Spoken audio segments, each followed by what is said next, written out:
Olá, leitores, tudo bem com vocês? E hoje eu vim fazer a retrospectiva 2022, então vem comigo!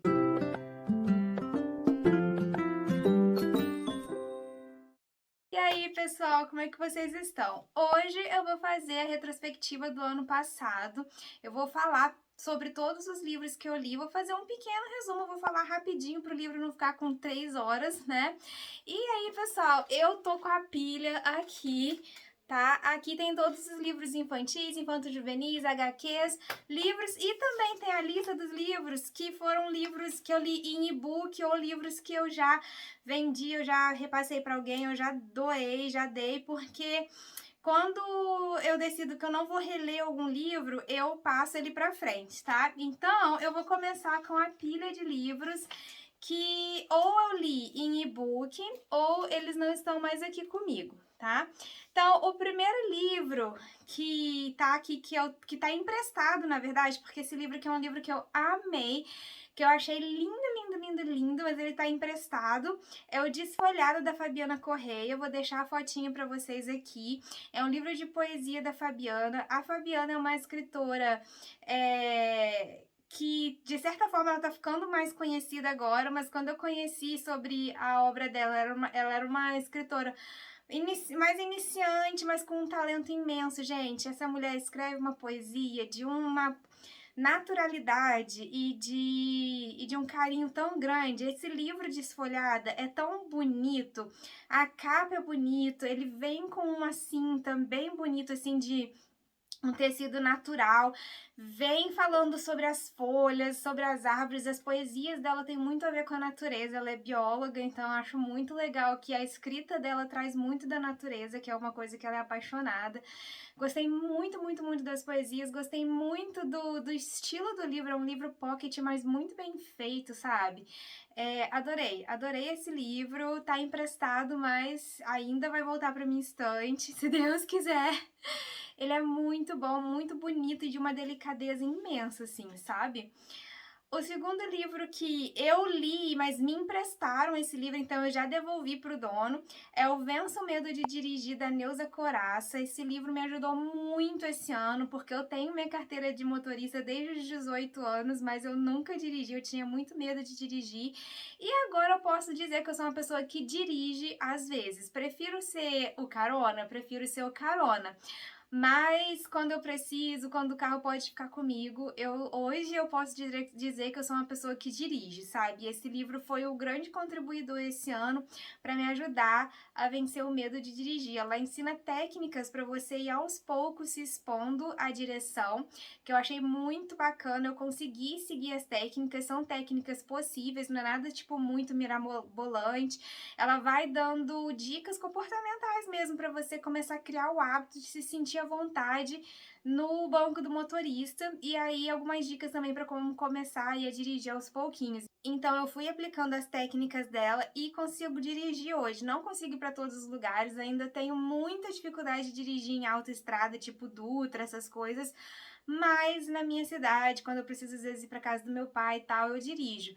Só não dirijo todas as vezes porque a verdade é que a gasolina também tá com preço horroroso e às vezes eu acho que vale mais a pena eu pagar tipo R$ 4 do ônibus e ir do que eu gastar tipo R$ 20 de gasolina às vezes, sabe? Então assim, eu acho que eu também comecei a me soltar na direção numa época que tá muito difícil, tipo assim, de manter o carro abastecido no sentido geral, assim, acho que para todos os brasileiros a gente foi muito impactado pelo preço dos combustíveis esse ano. Então, às vezes eu prefiro, tipo assim, ou eu vou fazer uma caminhada, tipo, ir em tal lugar, eu vou a pé, ou eu vou de carona com meu marido de moto, que a moto gasta muito menos combustível, e às vezes eu vou de ônibus, só mesmo dirijo quando é realmente preciso, sabe? Porque é complicado, gente, complicado. Outro livro que esse aqui eu já passei pra frente no meu sebinho, eu vendi ele no meu sebinho, que é o Estrada Verde, A Estrada Verde, da Anne Enright. Esse livro é o livro da Irlanda, do nosso desafio Volta ao Mundo em 50 livros. Eu sei que o desafio está quase parado, mas é porque Agora, eu gostei muito, muito do início do desafio, que eram os livros do continente asiático. Eu acho que as indicações da tag, porque o desafio, quem não me acompanha há muito tempo, eu vou resumir o desafio Volta ao Livro em 50, Volta ao Mundo em 50 livros. Eu ganhei da tag a indicação de 50 livros, um livro de cada país, para você fazer uma viagem ao mundo, lendo um livro de cada país. E aí eu sorteei os continentes. O primeiro continente que eu li foram os livros indicados pela tag, né? Tag Livros, do continente asiático. E os livros indicados no continente asiático foram muito bons. Então, assim, fluiu muito bem o desafio. E aí depois a gente foi pro continente africano. E nem todos os livros do continente africano foram bacanas. Algumas indicações eu não gostei. Eu acho que eles poderiam ter indicado outros autores africanos ao invés dos que eles indicaram. Por exemplo, o livro da África do Sul falando sobre apartheid, eu achei péssimo, é um dos piores livros que eu já li na minha vida, não gostei mesmo, e eles podiam ter indicado um livro que o Nelson Mandela escreveu, que o Nelson Mandela esteve diretamente envolvido na questão da apartheid, e eles não indicaram um livro do Nelson Mandela, indicaram uma outra autora só porque ela ganhou um prêmio aí de literatura, mas o livro pessimamente escrito, livro muito ruim, então eu não gostei do livro, e é isso, tipo assim, como não são indicações minhas daquele país, é indicação da tag, e rola muito isso do tipo assim, do hype, às vezes eles indicam um livro só porque tá no hype, e não um livro porque é o melhor livro daquele país, então me deu uma desanimada do desafio, porque assim, nossa, foi meio arrastado passar por todos os livros do continente africano, porque foram muitos livros hypados e indicados, ao invés de livros do tipo de pessoas realmente importantes pro continente, tipo Nelson Mandela, entre outros. Aí a gente foi pra Oceania, foram 2 livros abandonados, tipo o livro da Nova Zelândia eu abandonei, porque era um livro de contos, e os contos eram muito chatos. E um outro livro sobre, acho que é a Primeira ou a Segunda Guerra Mundial, acho que era a Segunda Guerra Mundial, é o livro da Austrália, que é um livro muito bem escrito, mas foi a época que eu tava recém-operada, eu não tava conseguindo ler livros, assim, muito trágicos. É um livro que ainda tá na minha estante, eu pretendo um dia pegar pra ler ele do início ao fim, de novo, porque eu li ele até a metade, mas era um livro muito pesado e eu tava recém-operada, não tava conseguindo ler coisas desse tipo, então eu abandonei o livro, mas não abandonei porque o livro era ruim, mas sim por causa do tópico. Então o livro da Austrália, ele ainda está na minha estante, ainda tem a chance de ser relido. Mas aí agora a gente tá no continente europeu e até agora os livros indicados, cara, tipo assim, tem muita literatura europeia que a gente tem acesso aqui no Brasil. E as indicações da tag, eu acho assim, gente, a tag podia ter indicado tantos outros autores europeus que são muito bons e resolveram indicar os hypados e não os bons. Então tô meio assim, desanimada com o desafio porque não tá sendo muito prazeroso, sabe? Esse livro da Irlanda foi um livro ok, não foi um livro péssimo, eu não abandonei, eu li ele até o final. O final do livro é muito bom, mas o começo e o meio é meio, né? Que é o Estrada Verde. Então, assim, li até o final pelo desafio. Não era um livro ruim a ponto de eu abandonar, mas também não era. Provavelmente eles podiam ter me indicado qualquer outro clássico da Irlanda, sabe? Tem tanto escritor clássico conhecido irlandês e eles não indicaram, resolveram indicar um livro hypado, mais moderno, e daí, tipo. Aí agora o próximo país, né, do desafio é Portugal, e daí era um livro também que eu não consegui achar, um livro assim, já que não é publicado aqui no Brasil há muitos anos.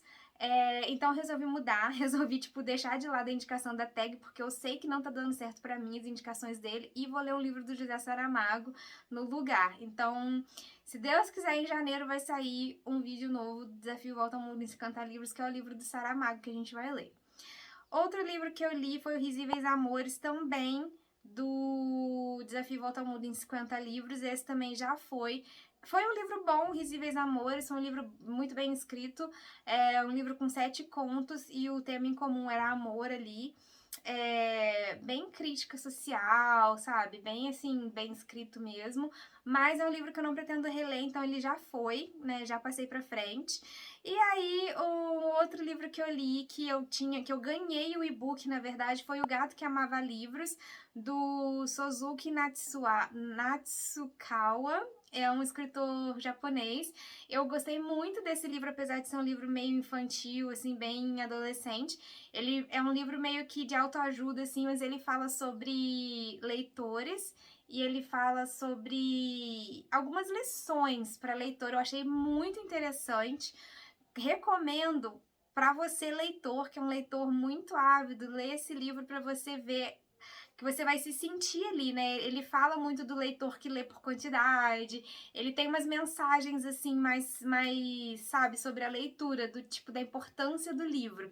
Apesar de não ser um livro escrito para adultos, ele foi escrito meio que para pré-adolescentes, adolescentes, ele tem uma linguagem mais assim simplista, sabe? Mas é um livro muito bacana, se você é adulto, você pega e lê ele rapidinho assim, pela mensagem em relação aos livros que esse livro tem.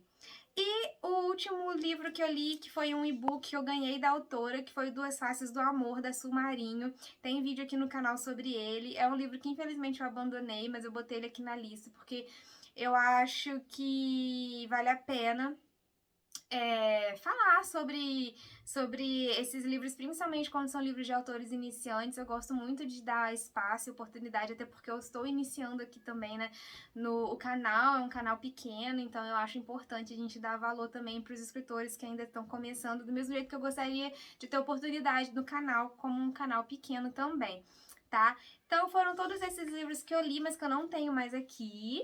E aí agora eu vou mostrar os livros infanto-juvenis e as HQs que eu li esse ano. Então, primeiro eu vou começar aqui com o Semente da Compaixão, que é um livro escrito pela Vossa Santidade Dalai Lama. Ele é uma mini biografia do Dalai Lama, eu achei muito interessante e ele é todo contado através de imagens. Vou abrir aqui, ó. Achei muito, muito bacana, indico. Se você quer saber sobre a história dele, você tem criança em casa, é um livro muito bacana para você ler.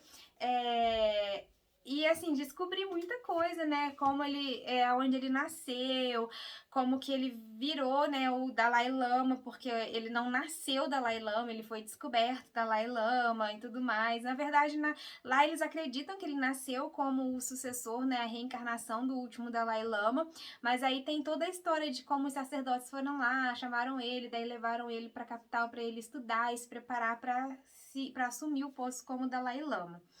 Muito interessante. E aí vem o kit, né, das HQs é um livro meio que infantil, mas eles são inspirados no dorama It's Okay Not to Be Okay, da Netflix. Eu adorei esse dorama. E a personagem principal do dorama, ela é escritora de livros infantis, e aí eles publicaram os livros como se fossem os livros que a própria escritora fez, né? No dorama, ela escreve esses livros e publica, né? E daí a própria roteirista do dorama publicou depois os livros e eles foram traduzidos. Então, assim, são livros infantis com histórias inspiradoras. Tem vídeo aqui no canal, todos os livros que eu vou mostrar aqui nesse vídeo de retrospectiva, tem vídeo aqui no canal, tá? Então pode procurar aqui, os vídeos falando mais sobre esses livros estão disponíveis aqui no canal. E também vou deixar aqui na descrição do vídeo o link para compra de todos esses livros que eu estou falando ou mostrando aqui no vídeo. Então, se você quiser apoiar o canal de alguma forma, pode usar os meus links, porque o link daqui prova para a Amazon que é uma indicação minha, que você está comprando o livro porque eu indiquei. Você não vai pagar nada, nada, nada, nada mais por usar o meu link, você só está sinalizando que foi uma indicação minha, e aí você me ajuda aqui na manutenção do canal. Então, por favor, se você puder, os links estão aqui embaixo. Você pode também clicar no link, né, para compra dos livros e comprar qualquer outro produto da Amazon com o meu link, que vai estar sinalizando que foi uma indicação minha, e você vai estar contribuindo pro canal aqui. Então, muito obrigada quem puder usar o meu link. Aí, continuando, são 5 livros, né, do kit do It's Okay Not to Be Okay. E o último é esse daqui. Achei muito bonitas as edições, são todas capa dura e tal, e as histórias são meio sombrias, mas ao mesmo tempo elas têm aquela característica de livro infanto-juvenil, elas têm uma moral por trás, sabe? Aí é um livro que eu ganhei da autora, uma escritora aqui da minha cidade, que é o Viajando no Mundo de Faz de Conta, da Cristiane Fernandes Magalhães de Assis e da vovó Marísia Souza Magalhães Assis. É um livrinho bem levinho, assim, para criança, que fala da importância de ler livros e viajar aí no mundo de faz de conta. Achei muito interessante. Outro livro, esse daqui eu comprei numa feira de livros que teve numa cidade vizinha aqui, que é o Como Esse Passarinho Fosse, da Luciene Prado. É um livro muito bonito, porque a Luciene, ela fez todas as fotos do livro, elas foram produzidas, né, as imagens foram produzidas com material reciclado, ó. Achei Achei um projeto, assim, gráfico muito, muito bonito. É muito bem feito o livro. Outro livro também de criança que eu comprei nessa feira que teve aqui na cidade é o Gato Burger. Esse livro aqui, na verdade, eu queria era o bonequinho do Gato Burger.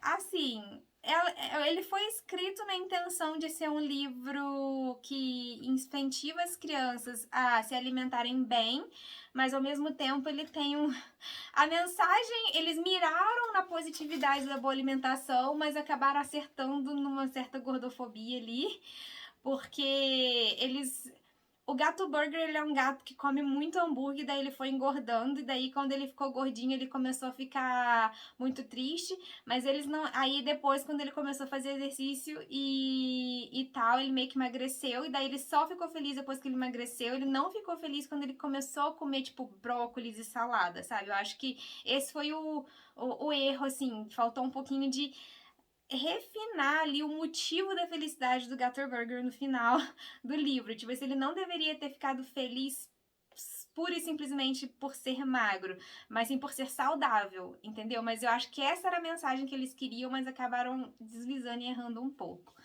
E aí o Husband comprou esse livro, essa HQ aqui que chama Abutres, do Júlio Magá e do Eduardo Vetilli. Eu achei que a ideia da HQ foi muito boa, mas foi mal executada. Eu não gostei da leitura.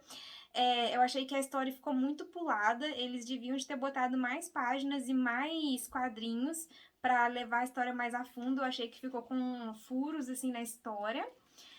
Então foram todos esses livros infanto-juvenis, ou HQs, ou livros para criança que eu li esse ano. E agora eu vou mostrar os livros, né, livros mesmo que eu li, que eu tenho físico ainda aqui em casa, tá?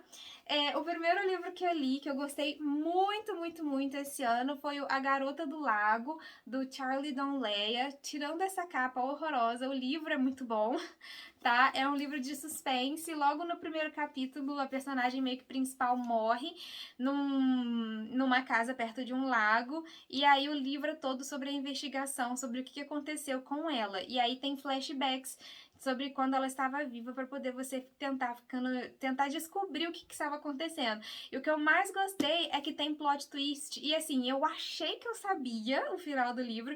Eu passei o livro todo assim, tipo, ai, vai ser super, super clichê o final.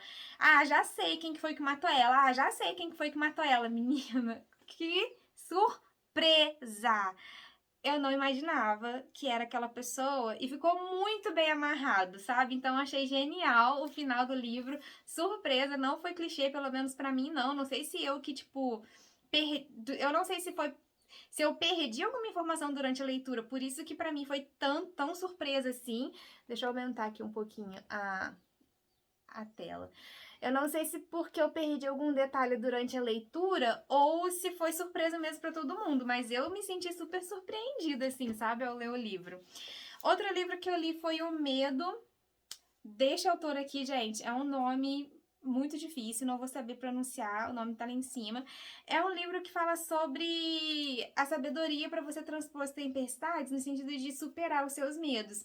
Para mim foi um livro muito bacana, gostei muito de ler, tá? Recomendo. É um livro de autoajuda sobre medo, tá? Mas muito bacana a leitura. E aí tem Amores Virados pra Cá, da Helena Lima e da Isabelle Borges. Esse livro é muito bacana. É um livro de contos, crônicas, histórias curtas das duas autoras. Ele vai alternando uma história de uma história da outra. Uma história de uma história da outra. Eu achei muito bacana. Não tem, assim... Não tem um conto que eu achei ruim. Tipo, todos os contos eram bons. Tem uns contos muito, muito bons, né? Então, é um livro de conto, crônicas, histórias pequenas que eu indico, tá? Vale muito a pena vocês conhecerem. Outro livro que eu amei foi O Segredo da Dinamarca, da Helen Russell. Gente, que livro bom! Que livro bom, gente. Ela mudou pra Dinamarca porque o marido ganhou emprego lá. E aí ela foi meio que sem saber o que ia acontecer, né? Sem saber muito sobre a Dinamarca e tal, e começou começou a tentar descobrir por que a Dinamarca é um dos países que considera a população mais feliz do mundo. Eles sempre estão no topo, assim, de felicidade. Daí ela foi descobrir qual que é o segredo da Dinamarca, por que os dinamarqueses são tão felizes assim. O livro é brilhante, dá pra você fazer muito paralelo sobre o Brasil, no sentido de por que aqui as pessoas se sentem tão insatisfeitas e às vezes tão infelizes. Você faz paralelos opostos, assim, eu achei muito importante. Ela fala sobre o sistema de saúde, ela fala sobre o sistema de educação, ela fala sobre moradia, ela fala sobre cultura, comida, muito interessante mesmo, sabe? E o próximo livro é o Encaixotando Minha Biblioteca, do Alberto Mangel. É um livro muito, muito, muito bem escrito. Ele é um autor muito bom, sabe? Ele escreve muito bem. Mas, assim, eu acho que eu esperava um livro com mais detalhes sobre a biblioteca dele. Mas o livro é meio que tipo assim: 30% a mudança dele, da biblioteca dele, de um país para outro. Ele tinha uma biblioteca de cerca de 35 mil livros, então uma biblioteca gigante que ele tinha lá na França. E daí ele ia mudar para outro país e ele tinha que encaixotar todos aqueles livros para levar com ele ou para guardar em algum depósito. E aí eu esperava que, como o título do livro é Encaixotando Minha Biblioteca, que ele ia contar muito sobre a biblioteca dele, que ele ia falar, quais os livros raros que ele tem, quais livros que ele, assim, só que só uns 30% do livro é sobre os livros dele de verdade, e o resto é um monte de digressão dele sobre assuntos aleatórios. Então ele vai, tipo, falar sobre, as bibliotecas mais famosas do mundo, sobre Alexandria, ele vai falar sobre a opinião dele sobre a escrita, ele vai falar sobre o que ele acha da literatura hoje em dia. Então, tipo assim, é 70% a opinião dele sobre assuntos aleatórios e 30% ele realmente falando da biblioteca dele. Então, achei assim, que devia de ser... Ele tem um subtítulo, né? Tipo, o nome completo do livro é Encaixotando Minha Biblioteca, uma elegia e 10 digressões. Então, são 10 digressões e só um pouco sobre a biblioteca dele. Eu vou falar a verdade, eu esperava mais detalhes sobre a biblioteca dele. Eu achei que ficou meio que tipo assim, tá... É só você encaixotando os seus livros com a ajuda dos seus amigos e falando que você não gosta de emprestar os livros, que você prefere dar um livro do que emprestar, e falando sobre assuntos aleatórios. Então, assim, eu achei que fugiu meio que do título, sabe? Então, assim, acho que tinha que ser... O título do livro tinha que ser, tipo assim, 10 digressões e eu encaixotando a biblioteca pequenininho, porque tinha que ser o contrário, sabe? Enfim, eu esperava mais porque eu era... Cara, o cara tem 35 mil livros, eu fico imaginando quais são as primeiras edições raras que ele tem, quais são os livros, assim, que ele não gosta, que, tipo assim, aquele livro que, tipo assim, eu tenho vergonha de falar que eu gosto, mas ele tá aqui na biblioteca e eu gosto, qual que é o livro mais caro que ele tem, qual que é o livro mais barato que ele tem, tipo, ele fala zero informação sobre essas coisas, que são as coisas que eu queria saber, sabe? Ele só conta a história de como ele se sentiu em relação a encaixotar todos aqueles livros. Sei lá, eu acho que ele deveria ter falado mais sobre a coleção de livros dele, porque era pra isso que eu comprei o livro. Enfim, a outra louca. Mona, você é maluca? Falando em louca, louca! O próximo livro é A Louca dos Gatos, da Sarah Anderson. Gente, como eu amo as HQs da Sarah. Esse livro é muito divertido. Na verdade, ele é o terceiro livro da trilogia dela. Eu comecei a ler pelo último, porque eu não sabia que, tipo, tinha uma sequência. Mas não atrapalhou, porque cada livro da trilogia é sobre um assunto diferente, né? Esse daqui é sobre enfrentar os problemas. O resuminho é assim, olha, você adora enterrar os seus problemas? Sente que é um fracasso total? Entra em desespero sempre que lê as notícias? Hora de adotar mais um gatinho. Então ele vai falar, ela vai mostrar as situações do cotidiano dela em forma de quadrinhos relacionado a problemas do cotidiano. Então aqui ela vai tratar muito de problemas do dia a dia. Outro livro que eu li foi O Direito e Esquerda na Literatura, do Alfonso Berardinelli. Tem vídeo aqui no canal, tá? Ele vai falar sobre a opinião dele sobre essa briga e essa polarização entre direita e esquerda que a gente tem nas questões políticas. Ele fala também sobre que na opinião dele ele não acha certo esperar que todo escritor tenha que ser um escritor político, que todo escritor tenha que falar sobre os problemas sociais.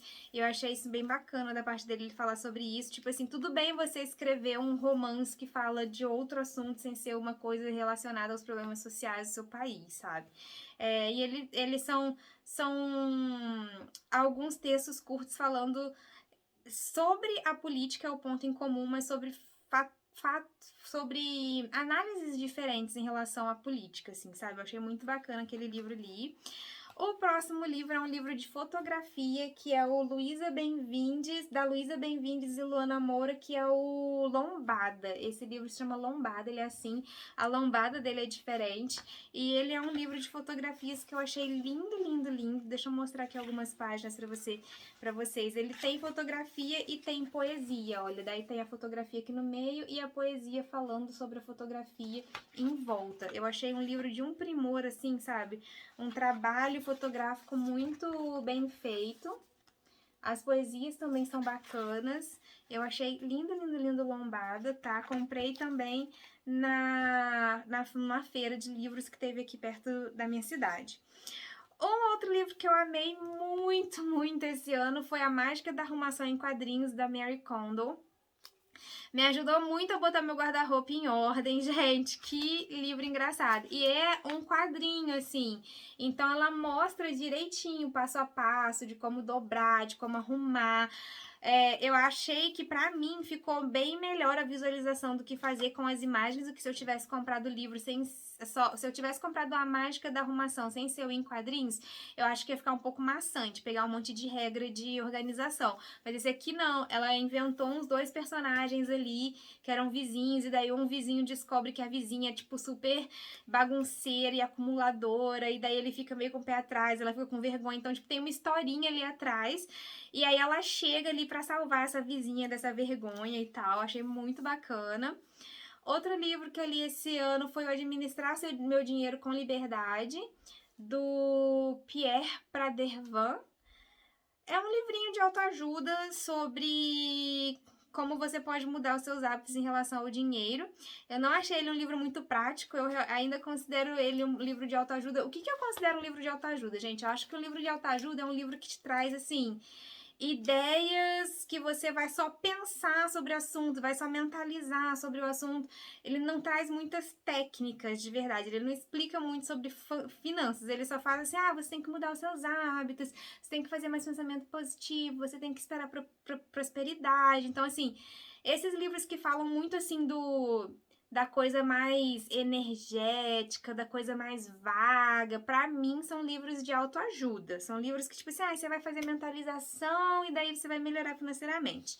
Eu não considero isso aqui livro de educação financeira, não. Ele é um livrinho de autoajuda mesmo, tá?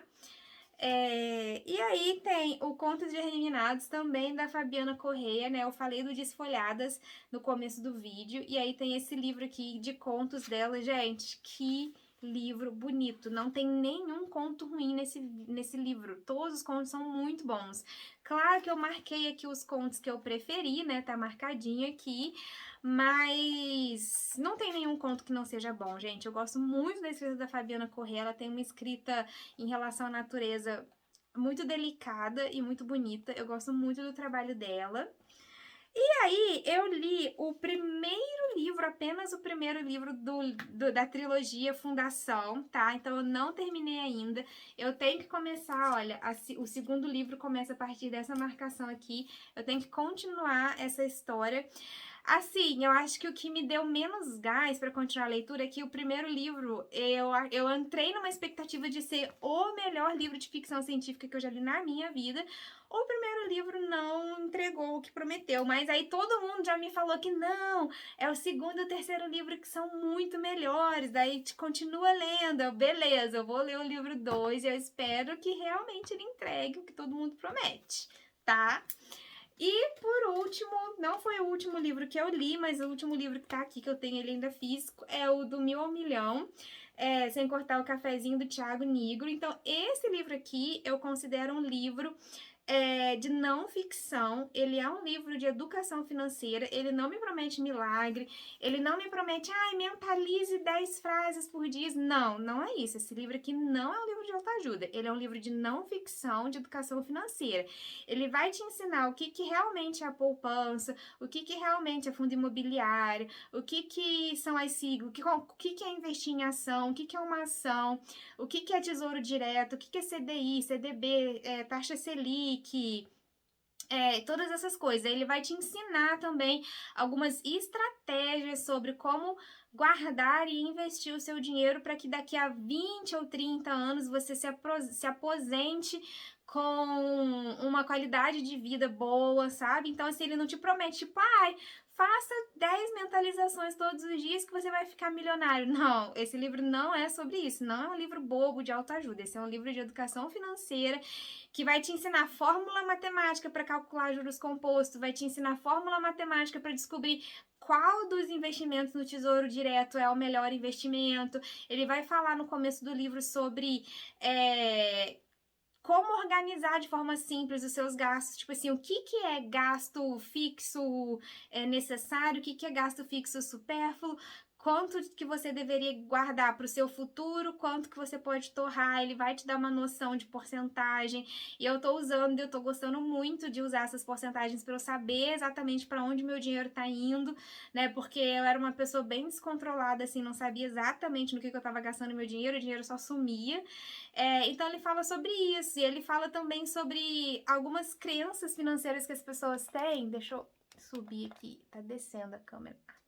Ele fala também sobre algumas crenças financeiras que as pessoas têm que não necessariamente se aplicam para todas as pessoas. Por exemplo, o sonho da casa própria, né? Comprar um imóvel é realmente a melhor opção? Aí ele vai explicar que depende da sua situação, depende da sua idade, depende do seu objetivo, depende da sua ambição. Às vezes é muito melhor você alugar um imóvel como investimento pela mobilidade, pela liberdade de mudança, para você não ter que pagar todos os impostos, porque às vezes as pessoas compram, né, igual o meu caso, a gente comprou um apartamento em 30 anos, então a quantidade de juros compostos que a gente vai pagar, a gente vai acabar no final dos 30 anos pagando 2 apartamentos e meio em relação ao valor do apartamento em si. Se a gente tivesse esperado e juntado o dinheiro talvez durante 10 anos e comprasse o apartamento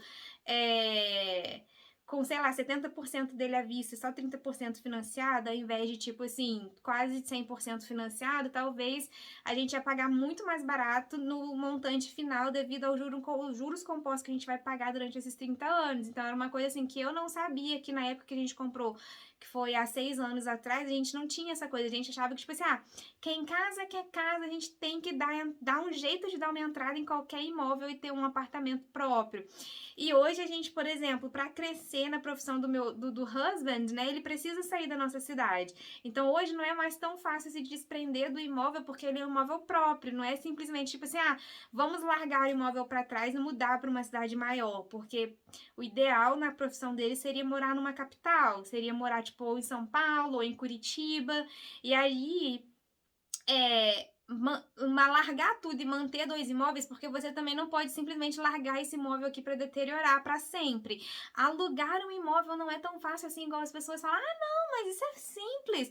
Você aluga um outro imóvel na cidade que você morar e pega esse imóvel aqui e aluga para outra pessoa. Mas, gente, ser locatário, tipo assim, alugar um imóvel para terceiros, não é tão simples assim. Toda a manutenção é o dono do imóvel que tem que fazer, pagar os impostos é o dono do imóvel que tem que fazer. Se a gente contratar uma imobiliária para poder fazer ali o meio de campo, a gente tem que pagar a porcentagem para a imobiliária, entendeu? Então, assim, não é simplesmente alugue o imóvel para alguém e se mude. Agora é muito mais complexo, entendeu? Porque hoje em dia não tá fácil de alugar, as pessoas não estão tendo dinheiro, né? Muitas pessoas estão tendo que morar em casa de familiares e amigos. Então, assim, não é tão simples assim você botar um valor de aluguel e alugar o seu imóvel se você for dono. E é uma das coisas que a gente passa aqui. Ou no bairro que a gente comprou o imóvel é um bairro afastado, então, assim, não é um bairro que tem uma procura muito grande de aluguel. É um bairro que vende muito imóveis, mas aluga pouco imóveis, entendeu? Então, a gente ainda tem essa dificuldade. Muitas pessoas da nossa cidade, aqui no nosso bairro, tipo assim, muitas pessoas da nossa cidade que teriam mais ou menos o valor do aluguel do nosso apartamento, provavelmente preferem alugar um lugar menor, sem garagem, porque aqui tem 2 quartos, né, e 2 banheiros e uma vaga de garagem. Às vezes, uma pessoa da nossa cidade solteira, ela preferiria pegar esse dinheiro, em vez de alugar aqui, que é um bairro mega afastado, alugar uma kitnetzinha no centro da cidade, que vai ser mais ou menos o mesmo preço, mas ela vai morar no centro da cidade, vai precisar pegar transporte público. Então, assim, o rolê de alugar o seu imóvel próprio é muito mais complexo do que simplesmente, muda então para cidade grande e larga o seu imóvel para trás. Assim, a gente pensa muito nisso. Mas então é isso, esse livro ele é bom nesse aspecto, ele vai te abrir os olhos para todas essas questões que às vezes você não considera antes de tomar uma decisão financeira. Por exemplo, quero parar de pegar ônibus e vou comprar um carro. É muito mais vantagem você juntar dinheiro um tempo e dar uma entrada quase do valor total do carro ou comprar o carro à vista, do que você parcelar o valor do carro e pagar os juros compostos, sendo que carro deprecia, né? O valor do carro, cada vez que passa, ele vai diminuindo mais. Então, ele vai te alertando para essas coisas, o que eu achei muito importante e muito válido. Por isso que, na minha opinião, eu não chamo esse livro de um livro de autoajuda, porque ele não é um livro que te dá dicas abstratas, sabe? Ele realmente te ensina o que você tem que fazer. Então, pessoal, esse daí são todos esses livros que eu li esse ano. Espero que vocês tenham gostado. E eu vou fazer um vídeo com as piores e as melhores leituras de 2022, que vai ser o próximo vídeo, então não perca. Pessoal, se você gostou desse vídeo, clique em gostei, que isso me ajuda muito. Se inscreve no canal. Clica no sininho para você ser avisado todas as vezes que eu postar, tá? E a gente vai continuar conversando sobre livros, literatura e assuntos relacionados nos próximos vídeos. Tchau!